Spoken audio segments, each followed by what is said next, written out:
बिस्मिल्लाहिर्रहमानिर्रहीम। सारी तारीफें मेरे अल्लाह के लिए, क्योंकि वो वाजिबुल वजूद है, उसमें तमाम सिफात कमालिया मौजूद है।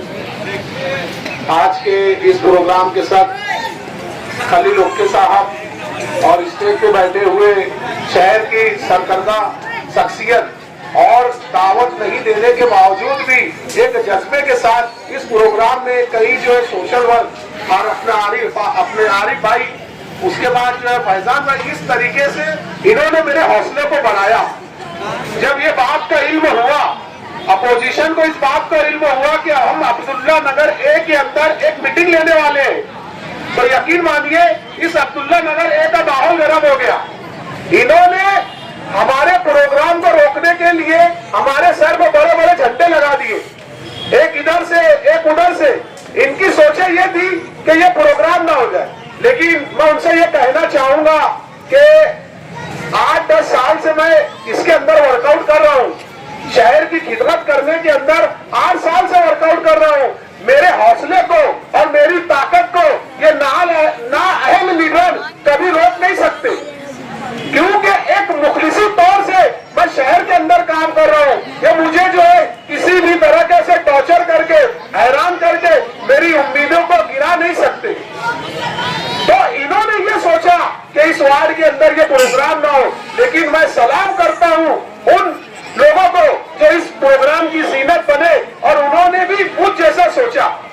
उन्होंने ये सोचा कि हम भक्ति को एक किनारे कर देंगे, हम पैसे को एक किनारे कर देंगे, लेकिन उन्होंने ये साबित किया कि नहीं, हम तुम्हारे साथ हैं। आपको क्या लगता, मुझे ऑफर्स नहीं आए, मुझे 20-20 लाख के ऑफर्स दिए गए, मुझे कहा गया कि आपका फॉर्म निकाल दो। मैंने कहा कि मैं लोगों की खिदमत के लिए जो है वो इस वार्ड से उम्मीदवारी कर रहा हूँ, मैं पैसे के लिए सियासत में नहीं आया। इस्लाही सियासत के बड़े बड़े नारे दिए गए, मुझसे कहा गया कि इस्लाही सियासत का है। जब मैं इस्लाही सियासत के करीब गया तो मुझे ये एहसास हुआ कि मक्तारी, ठेकेदारी, उसके बाद बेईमानदारी, इस तरीके के सबक मुझे इस्लाही सियासत से मिली। मैंने जब ये देखा कि हर पार्टी के लोगों ने ठेकेदारों को टिकट दिया, मैं मुखलिस तौर से जिन लीडरानों के साथ लगा हुआ था, फिर वो मुझे कहीं मिलते हैं और लोगों को कहते हैं मैं तो उसका टिकट फाइनल किया था, लेकिन वो क्या करूं, पार्लियामेंट्री बोर्ड ने जो है ऐसा कर दिया। मैंने कहा कि अल्लाह आपको जज़ाए खैर दे, मेरे दिल की बातें थी, अल्लाह पाक ने मुझे वफादारों में शुमार किया, मुझे बेवफा में शुमार नहीं किया। मैंने आपके साथ शायर कहता है ना कि जिनसे भी हमको वफा की उम्मीद, वो जानते नहीं वफा क्या है।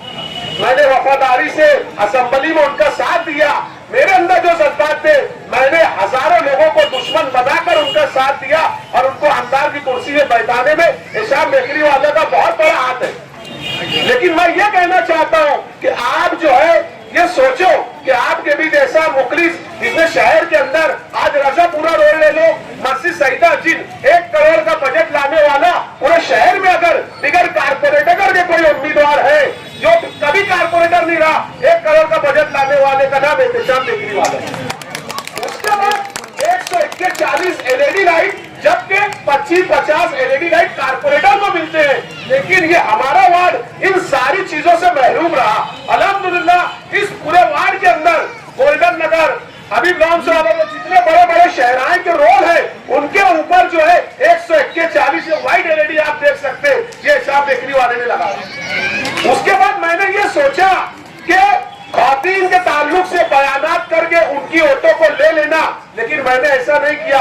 मैंने खातीन के लिए अपने ऑफिस पे 3000 स्क्वायर फीट के ऑफिस पर हमने मेहंदी और सिलाई की क्लासेस ये सोच कर लगी, ये गरीब की बच्ची वहां आकर ये सीखे और अपने पैर पे खड़े, ये मेरे अज़ाइम थे। आप ये बात पे गौर करो कि एहतशाम बेकरी वाला इलेक्शन नहीं लड़ रहे, ये वार्ड नंबर 15 के सारे उम्मीदवार इलेक्शन लड़ रहे। एहतशाम बेकरी वाले की जीत ये आप लोगों की जीत है। यकीन मानो, एहतशाम बेकरी वाला अगर कारपोरेटर कहलाएगा तो मैं यकीन से कह सकता हूँ कि मेरे वार्ड का हर एक फर्द जो वो कारपोरेटर कहलाएगा। मैंने अपने मैनिफेस्टो में लिखा, मैंने ये लिखा कि यहाँ पर हम वो स्कूलें देंगे। अभी देखिए हर लीडर ने आज गुमराही की ये अलामत हो गई कि बाहर से ये लीडरान को बुलाते हैं, ये 5 साल 6 साल यहाँ पर हर 1-2 साल के अंदर आते हैं, जब इलेक्शन आता है तभी ये जो है किसी का गिरबान पकड़कर नहीं पूछते कि तुमने शहर को क्या दिया। ये बाहर की सियासत करेंगे, ये फिरका परस्तों की सियासत करेंगे। अरे भाई, तुम जिस स्टेज से शायर की बात कर रहे हो, अल्हम्दुलिल्लाह यूपी के लोगों के यहाँ से बैठे बैठे मैंने शायर की हिमायत कर दी, लेकिन मैंने ऐलान भी किया। आज मेरे ऑफिस के अंदर जो बाहर यूपी के लोग जो रहते हैं वो आते, मुझे शायर का ये निकाल दो, आज हम उनके लिए खिदमत कर रहे हैं। ये लोग क्या करेंगे? ये इलेक्शन के झूठे लोग हैं। अभी 15 साल से जो मेरे बीच में जो कारपोरेटर, यहाँ मौजूदा आमदार के जो कारपोरेटर थे, अब उनका मुआवजा करे 15 साल से मैं ये सोचने में मजबूर हो गया कि वो आज तक यहाँ नजर नहीं आए। उसकी क्या वजह है? आज जो कारपोरेटर गोल्डन नगर का जो कई सालों से चुन के आ रहा, वापस उनको टिकट दिया गया। मैंने पार्लियामेंट्री बोर्ड से सवाल किया कि हजरत मुझे ये बताओ कि आपने वार्ड नंबर 15 के अंदर टिकट किस बेस पे दिया? तो मैंने उनसे पूछा, आपने बरादरी पे टिकट दिया, आपने पैसे के ऊपर टिकट दिया, या आपने काबिलियत के ऊपर टिकट दिया? यकीन मानो पूरे पार्लियामेंट्री में एक दूसरे को देख के हक्का बक्का रह गया, लेकिन किसी ने जवाब नहीं दिया। उसकी वजह क्या? और ये भी कहने लगे कि अब्दुल्ला नगर ए, बी और इज्तिमा नगर के लोग पागल है। अरे भाई, हमारे लोगों को पागल कहा गया? वो बोले तुम कुछ भी कर लो, वो वोट हमको देंगे। इस तरीके के जुमले मुझसे कहे गए तो मुझे बड़ा दुख हुआ। मैंने ये कई लोगों को बताया कि इस तरीके के जुमले, एक कायद सालार साहब ने कहा कि अब्दुल्ला नगर के लोग पागल है, वो जो है वोट मुझे ही देंगे। तो मेरा ये बोलना है, मैंने उनके साथ यकीन से और ईमानदारी से मैंने उनके साथ काम किया, मैंने उनके साथ कोई गलत नहीं किया। लेकिन ठीक है, आप मुफ्ती साहब को पसंद करते, बहुत अच्छी, लेकिन ये असेंबली का इलेक्शन नहीं है। ये इलेक्शन आपके बीच के उम्मीदवार का इलेक्शन है कि आपको उसको वोट देकर कैसे भेजना चाहिए। वो देखिए, एक और बात, उनके अंदर जब पार्लियामेंट्री बोर्ड के अंदर चर्चा हुई तो कई ठेकेदार जो एक घर के 8 लोग हैं, 8 लोगों ने अपनी बहुओं को भी इलेक्शन में उतार दिया। क्यों उतारा? इनके कारोबार आप पूछेंगे तो आपको मालूम नहीं पड़ेगा इनके कारोबार क्या है। एक हकदार, एक मुखलिस इंसान इस वार्ड नंबर 14 में 1 करोड़ का बजट लाने के बाद हजारों काम करने के बावजूद उसको टिकट नहीं दिया गया। और वो जो जिम्मेदारान है, एमआईएम के अवैसी साहब से मैं सवाल करता हूँ कि आपने इन घर भर सियासत वालों से क्यों नहीं पूछा कि भाई ये एक ही घर के 8 लोग कैसे उम्मीदवारी कर रहे हैं? इस पर सवाल क्यों नहीं किया गया? यकीन मानो इन लोग जो है 2 जगह से उम्मीदवारी कर रहे, 16 से भी फॉर्म भर रहे, 17 से भी लड़ रहे, 21 से भी लड़ रहे। तो ये सियासत का मेयार सिर्फ हमारी सोचों को इन्होंने गुलाम बना दिया। तो मैं आपसे रिक्वेस्ट करता हूं कि मैं वार्ड को डेवलप करने के लिए आया, पानी पट्टी में किसी ने सवाल नहीं किया, आप उसको उठा के देंगे। 5% जो है हर साल 5% नल पट्टी, घर पट्टी बढ़ती है। अभी 2792 रुपया जो है, इसके ऊपर कोई ने सवाल नहीं किया। अगर आपने मुझको जिता कर दिखाया, आपने मुझे जिताया, तो मैं यकीन से कह सकता हूँ कि ये 5% जो बढ़ रही है, इसको 10% हम घटा के इसके ऊपर आंदोलन करेंगे। हम कमिश्नर से लड़ेंगे, हम कारपोरेशन से लड़ेंगे और आपको ये बताएंगे कि पानी पट्टी जो 5% बढ़ रही है, ये लोगों ने पानी बेच डाले। ये फिरका परस्ती की बात करते हैं, ये आपस में ही लड़ रहे हैं, ये आपस में इतना लड़ रहे हैं कि स्टेज से एक दूसरों के कोई डेवलपमेंट में बात क्यों नहीं करता। आज हमारे बच्चे तालीम हासिल करने के लिए बंबई पूना जाते, इसकी वजह क्या? आज जो है कई ख्वातीन ये कहती है कि हमारे इलाके में आंगनबाड़ी नहीं है। यकीन मानो मैं इनको इसलिए खड़का, इनका बोलना ये था कि आप जो 1 करोड़ का बजट लाए हैं, ये भी आमदार साहब का बताओ। बोले आप आमदार साहब का नाम नहीं लेते, आप लाइट लगाते तो आमदार साहब का नाम नहीं लेते। अरे भाई, इसीलिए नहीं लेता कि वो काम मैंने किया और ये मुझे टिकट भी नहीं देंगे, क्योंकि इन लोगों को काम के नीचे का इंसान चाहिए। जो आज इनसे ज्यादा अगर आप सिग्नेचर देखेंगे ना पार्लियामेंट के अंदर, तो सबसे ज्यादा सिग्नेचर आपको मेरी मिलेगी। हर महीने के अंदर 5 दिन में पार्लियामेंट में रहती। आज अपने असेंबली के अंदर जो आगे वहाँ असेंबली में जब जाता हूँ, वहाँ सिग्नेचर करके आधार का मामला ले लो। उसके बाद आज राशन कार्ड 1 साल से कोटा नहीं है। मैंने वहाँ पर लेटर दिया, मेरी भुजबल साहब से मीटिंग हुई, उसके बाद एफडीओ करा, डीएसओ से मुलाकात हुई, वहाँ पे जंग लड़ाई करी। अब उन्होंने कहा कि हम डिलीशन का काम करके मालेगांव शहर को राशन का कोटा देंगे। पीले राशन का कोटा 1 साल से नहीं। वो नुमाइंदगी करने वाला बेकरी वाला जो शहर की पूरी स्कूलों के अंदर गरीबों के साथ लूट मार कर रहे थे, पूरी स्कूलों के अंदर जो भ्रष्टाचारी थी, पूरी स्कूल के अंदर डोनेशन के नाम पे भीख मांगा जा रहा था, इस तरीके के ऊपर जो लगाम लगाने वाले शाम बेकरी वाला है। और मैंने खुद कहा पूरे वर्क को करने के बाद, पूरी स्कूल में कार्रवाई होने के बाद हमने कहा कि हजरत आप क्रेडिट ले लो, असेंबली में आवाज उठा लो। फिर उन्होंने असेंबली में आवाज उठाई जिसका क्रेडिट आप लोग खुद देख रहे हैं। तो आप लोगों को यही समझाने की कोशिश कर रहा हूं कि आप अपने वोटों को बेचो मत। अभी मुझे देखता बड़ा अफसोस होता कि यार आप लोग क्या कर रहे, किसी के पीछे जा रहे, क्या वो 500 दे रहा, वो 1000 दे रहा, तो मुझे बहुत तकलीफ पहुंचती। यार पैसा सब कुछ नहीं है। अगर आप 25 पैसे का भी अगर डिफरेंस करेंगे तो आपको एहसास होगा कि 25 पैसा भी जो है एक दिन का नहीं पकड़ा जाता। लेकिन आज भी जो गरीब अवाम, फिर उसके बाद जब इलेक्शन खत्म होता, फिर गटर साफ करो, ये करो, फिर बोलते हम ऐसे लोगों को वोट नहीं देंगे। अभी आप लोगों के बीच में आ रहे, फिर वही बात कर रहे।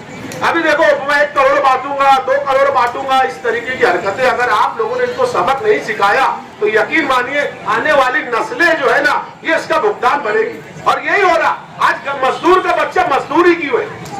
आप गौर करो, हमने ये बताया कि मजदूर का बच्चा जिस तरह मेरे घर के अंदर MBBS DNP, उसके बाद डॉक्टर, टीचर, इंजीनियर बन रहे, तो मेरी ये सोच है कि मेरे मजदूर भाई का बच्चा भी तालीम हासिल करके इस तरह डॉक्टर और इंजीनियर बने। मैं ये सोच और ये मिशन लेकर शहर के अंदर निकला।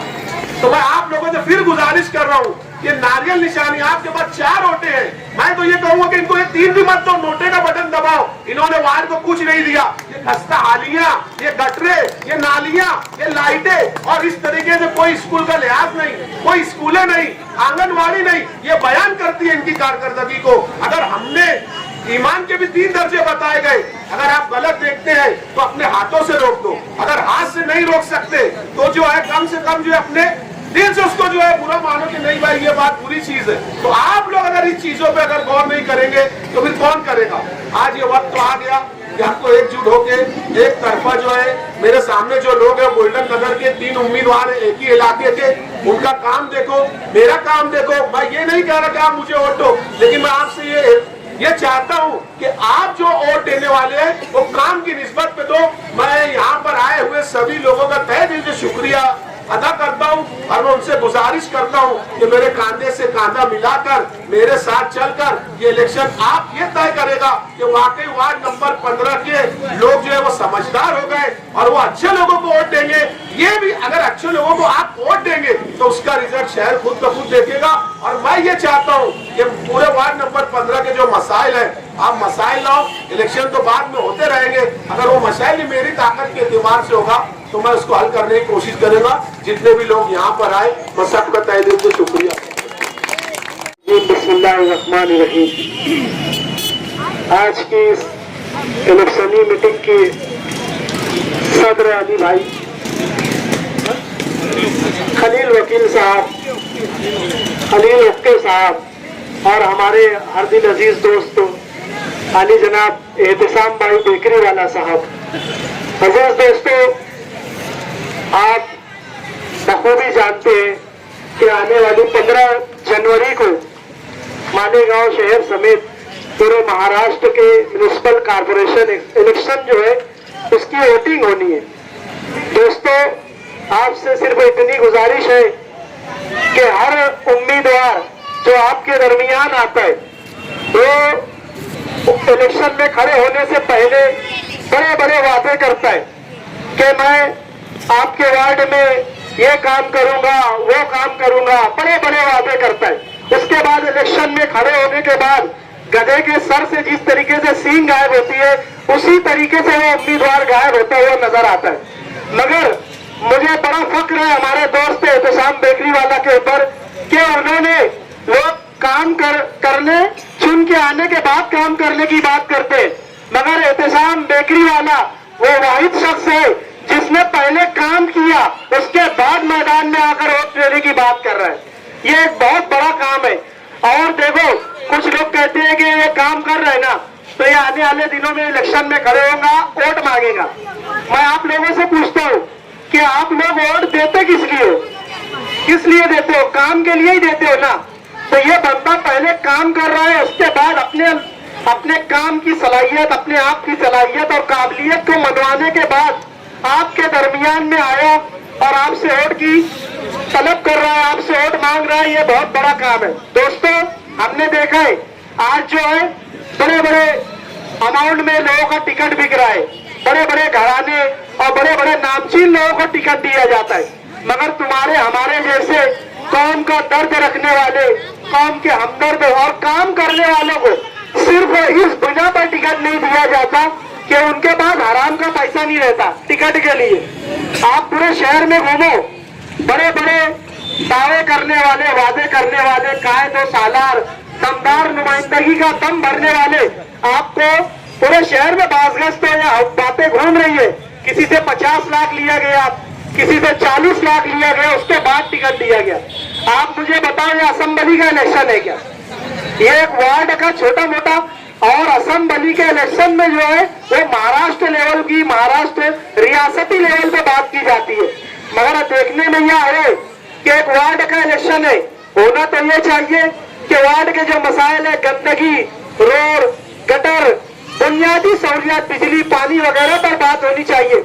मगर यहाँ पर इंटरनेशनल मुद्दे आपके दरमियान फैलाकर आवाम को गुमराह कर रहे हैं। दोस्तों, एहतसाम बेकरी वाले की खिदमत की बहुत तवील फहरिस्त है। इन्होंने हर फील्ड पे काम की। आपके शहर में, आपके वार्ड में बुनियादी मसाइल, रोड, गटर, गंदगी को लेकर तो काम किया ही है। इसके अलावा लोगों के कागजात, लोगों के, औरतों के खास तौर से उनके लिए सिलाई क्लास और उनको जो खुद कफील बनाने के लिए, अपने पैरों पर खड़ा करने के लिए बहुत बड़ा काम किया है। मगर इन्हें लकड़ी का लड्डू पकड़ा दिया गया, इलेक्शन तक के इनका इस्तेमाल किया गया। मुझे शिकायत है उनसे, बहुत अच्छा आदमी है, वाकई में मुखलिस और काम का दर्द रख, मगर उन्होंने गलत आदमी पर भरोसा किया। शायद अब उनको इस बात का एहसास भी हो चुका होगा। मेरी आपसे गुजारिश है दोस्तों, यकीनन ये वक्त जो है ना, हम लोग जज्बात में आकर किसी को भी वोट दे देते हैं। हमें यहाँ पर जो है पार्टी नहीं देखनी है। देखो यहाँ पे बड़ा बड़ा बैनर, झंडा लगा है, ये लगा है ना, इनसे जाकर पूछो ये पैसा कहाँ से लाते, कहाँ से कमाते और कहाँ लगाते। ये हलाल रोजी करने वाला हमारे दरमियान बैठा है। 1 रुपया कोई बोल नहीं सकता कि इससे इसका ले लिया, उसका दबा लिया। अपनी मेहनत करता, इसकी दुकान है कुदवाई रोड के ऊपर, एहतसाम बेकरी वाला बेकरी है। हलाल रोजी रोटी कमाने के बाद आवाम पे लगा रहा है, ये बहुत बड़ी बात है। किसी के अंदर इतना दम नहीं है कि हलाल रोजी रोटी लगाए। लोग कारपोरेशन से निकालते हैं और हमारे ऊपर लगाने के बाद एहसान जताते हैं। ये बंदा अपनी जेब से, हमने अपनी आंखों से देखा है, लाखों रुपया खर्च किया वार्ड के लिए, अपने कौम के लिए, लोगों के लिए, मगर इससे क्या सिला मिला? दोस्तों, आपसे गुजारिश है, मैं आपसे एक सवाल करता हूँ कि आपको वार्ड के अंदर राज करने वाला कारपोरेटर चाहिए या काम करने वाला कारपोरेटर चाहिए? बताओ भाई, काम करने वाला चाहिए कि राज करने वाला? ये एहतसाम बेकरी वाला काम करने वाला, मेरा ये वार्ड नहीं है, मगर इनकी मोहब्बत है। हमारे कौम का दर्द रखने वाला एक नौजवान अगर खड़ा होता है, चाहे वो आजाद हो, कहते हैं ना, मालेगांव शहर तारीखी शहर है। अगर ये किसी को दिमाग पे ले लेता है, दिल पे ले लेता है ना, तो इनको कोई रोक नहीं सकता। आपसे गुजारिश है, ऐसे नौजवान को अगर हमने खो दिया या इनके हौसलों को पस्त कर दिया, तो कोई दूसरा नौजवान आपके लिए आवाज नहीं उठाएगा। दोस्तों, बहुत हिम्मत चाहिए आजाद कैंडिडेट, आजाद उम्मीदवारी करने के लिए। मैं खुद भी आजाद उम्मीदवारी किया हूँ इब्राहिम नेशनल वाले के सामने। मुझे पता है कितनी मेहनत, अपने घर के लोग भी साथ नहीं देते। दोस्तों, अगर ये खड़ा हुआ है तो आप लोगों के भरोसे खड़ा हुआ है। बहुत बड़े बड़े कैंडिडेट आएंगे, वादे आपके दरमियान वादे करेंगे, पैसा भी बांटेंगे। मैं तो कहता हूँ वो उनके बाप का पैसा नहीं है, तुम्हारा ही पैसा है। वो पैसा दे तो ले लो पैसा, लेकिन अपनी जमीर की आवाज पे दोस्तों, इस नौजवान का चेहरा देख के देख लो सर, बड़े बड़े करप्शन के चार्जेस आपके सामने जितने भी उम्मीदवार है, कई ठेकेदारी की है, पता नहीं क्या क्या किए, उसका वक्त नहीं है। इस आदमी के ऊपर एक भी क्लेम नहीं है। मैं कहता हूँ आज इसको वोट दे दो अपने जमीर की आवाज पे। कल अगर ये काम नहीं करता है तो इसको भी घर भेज दो। देखो, 5 साल का ये टाइम रहता है, पूरी जिंदगी का बीमा नहीं है कि तुमने एक बार वोट दे दिया, बात खत्म। 5 साल में अगर ये काम नहीं करता है तो इसको भी घर भेज दो। और मैं यहाँ अगर तकरीर कर रहा हूँ, अगर ये आदमी काम नहीं किया तो कल इसके खिलाफ में भी हम लोग बोलेंगे। हम लोग ये जज्बा रखते हैं, हम गैर जानीबदार लोग हैं। दोस्तों, एहतसाम बेकरी वाला देखो बहुत हिम्मत और दिलेरी का काम कर रहे हैं आप लोगों के भरोसे। आप लोग यकीन जरूर उसका साथ दें। कहते हैं ना कि मैं आईना हूँ, दिखाऊंगा दाग चेहरे के, अगर जिसे बुरा लगे वो सामने से हट जाए। ये बेदाग और बेदाग नौजवान, इतनी जुर्रत किसी में नहीं है। अगर आज ये अकेला है और आप इसका सहारा बनते हैं तो यकीनन वार्ड के लिए आप फख्र से कह सकते वोट जो एक शहादत, एक गवाही है। अगर आप वोट किसी गलत आदमी को देते हैं और वो 5 साल करप्शन करता है, बैतुल माल को लूटता है, लोगों को धोखा देता है, तो यकीनन उसका बवाल, उसका गुनाह आपके सर भी आएगा। आप किसी से भी पैसा ले लीजिए, मगर अपने जमीर की आवाज पे एहतशाम बेकरी वाला को ही वोट दीजिए। वार्ड नंबर 15 की ये खुशनसीबी है कि आपके दरमियान आपका बेटा, आपका भाई, एक कौम का सच्चा खादिम आपके दरमियान आया है। इतनी जरूरत किसी में नहीं है। आज है ना, कोई जरा सी भी इनके पीठ पीछे कोई बोलता है ना तो उसकी उठान हो जाती है। ये अकेला आदमी है, इसके पीछे किसी बड़े का हाथ नहीं है। उसके बावजूद अगर इतनी दबंगई से कहता है, लोग अपने आप को दबंग लीडर बोलते हैं। मैं कहता हूँ दबंग लीडर ये एहतशाम बेकरी वाला है, दबंग लीडर। ये भगोड़े लोग जो है अपने आप को दबंग लीडर बोलते हैं। ये तुम लोग के लिए खड़े रहने वाला अजीज दोस्तों, वार्ड नंबर 15 से आजाद उम्मीदवारी आपका बेटा, आपका भाई कर रहा है। इसकी लाज रखे, इसकी दिलेरी को आप, मैं बार बार कह रहा हूँ, 3 वोट है, 4 वोट है। मैं तो कहता हूँ एक भाई साहब ने कहा कि 3 वोट किसी और को दे दो, किसी को मत दो, नोटा की बटन दबाओ और 1 वोट एहतशाम भाई बेकरी वालों को दो, नारियल में बटन दबाकर भारी अक्सरियत से कामयाब करें। दोस्तों आपसे गुजारिश है, बहुत दर्द लेकर, मेरा अपना वार्ड नहीं है लेकिन मैं इनकी मोहब्बत में आया हूँ कि अगर एक नौजवान, ऐसे नौजवान के लिए अगर हम आवाज नहीं उठाए तो हम अपने आप को सोशल वर्कर नहीं बोल सकते। दोस्तों, अजीज दोस्तों, 2 नारियल, 3 वोट नोटा, कोई अच्छा नहीं है दोस्तों। 1 वोट आप 1 नारियल को देकर एहतशाम बेकरी वालों को जरूर कामयाब करें। अल्लाह आपको जज़ाए खैर दे। सच्चाई के साथ, हक के साथ अपने बच्चों के मुस्तकबिल के लिए 1 नारियल पर वोट जरूर करें। शुक्रिया, अस्सलाम वालेकुम।